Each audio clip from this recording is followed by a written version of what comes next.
ನಮಸ್ತೆ ಗೆಳೆಯರೆ, ನಾನು ನಿಮ್ಮವ ನವೀನ್ ಕುಮಾರ್. ಇವತ್ತು ನಾವು ಕಪ್ಪತ್ ಗುಡ್ಡಕ್ಕೆ ಬಂದಿದ್ದೀವಿ. ಕಪ್ಪತ್ ಗುಡ್ಡಕ್ಕೆ ನಮ್ಮ ಹಿರಿಯವರು ಹಳೆಯದಾದಂಥ ಒಂದು ಮಾತು ಹೇಳಿದ್ದಾರೆ. ಆ ಮಾತು ಏನಂತಂದರೆ 70 ಗಿರಿಗಿಂತ ಕಪ್ಪತ್ ಗಿರಿ ಮೇಲು.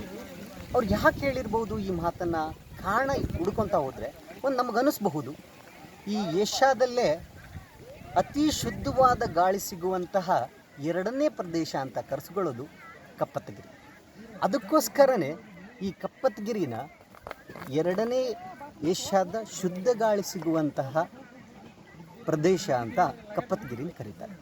ಈ ಕಪ್ಪತ್ತಗಿರಿ ಬಂದ್ಬಿಟ್ಟು 63 ಕಿಲೋಮೀಟರ್ ವಿಸ್ತಾರವನ್ನು ಹೊಂದಿರುವಂಥ ಪ್ರದೇಶ ಆಗಿದೆ. 32,346.584 ಹೆಕ್ಟರ್ ಪ್ರದೇಶವನ್ನು ಒಳಗೊಂಡಿದೆ. ಇದು ಸೂಕ್ಷ್ಮ ಪ್ರದೇಶ ಅಂತ ಗುರುತಿಸ್ಕೊಂಡಿದೆ.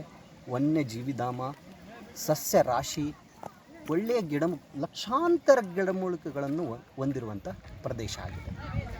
ಈಗ ನಾವು ಪ್ರವಾಸಿಗರಿಗೆ ಒಂದು ಕಿವಿ ಮಾತನ್ನು ಹೇಳಲಿಕ್ಕೆ ಇಷ್ಟಪಡ್ತೀನಿ. ಇದು ನಮ್ಮದು ಉತ್ತರ ಕರ್ನಾಟಕದ ಸಹ್ಯಾದ್ರಿ ಅಂತಲೇ ಕರೆಸಿಕೊಳ್ಳುವಂತಹ ಕಪ್ಪತ್ತಗಿರಿನ ನಮ್ಮವರೇ ಆಗಿರುವಂತಹ ಇಲ್ಲಿ ತುಂಬ ಜನಗಳು ಬರ್ತಾರೆ. ಉತ್ತರ ಕರ್ನಾಟಕ ಹುಟ್ಟೋರು ತುಂಬ ಜನಗಳು ಬರ್ತಾರೆ. ಅವ್ರಿಗೆ ಒಂದು ಕಿವಿ ಮಾತು, ನನ್ನ ಕಿವಿ ಮಾತು ಅಂತ ತಿಳ್ಕೊಳ್ಳಿ. ಯಾವುದೇ ಕಾರಣಕ್ಕೂ ಬೇರೆ ಏನನ್ನೂ ತಿಳ್ಕೊಳಕ್ಕೆ ಹೋಗಬೇಡಿ.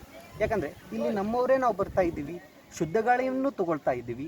ಈಗ ಕರೋನಾ ಟೈಮಲ್ಲಿ ನೋಡಿದ್ದೀರಾ ನೀವು, ಕರೋನಾ ಟೈಮಲ್ಲಿ ಆಕ್ಸಿಜನ್ ಅಂತ ನಾವು ತುಂಬ ಬೇಸತ್ತೋಗ್ಬಿಟ್ಟಿದ್ದೀವಿ ಅದರ ಕಾರಣಕ್ಕೆ.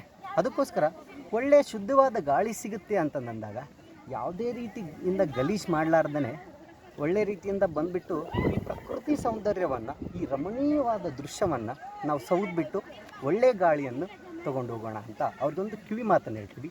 ಯಾವುದೇ ಕಾರಣಕ್ಕೂ ಗಲೀಜು ಮಾಡಬೇಡಿ.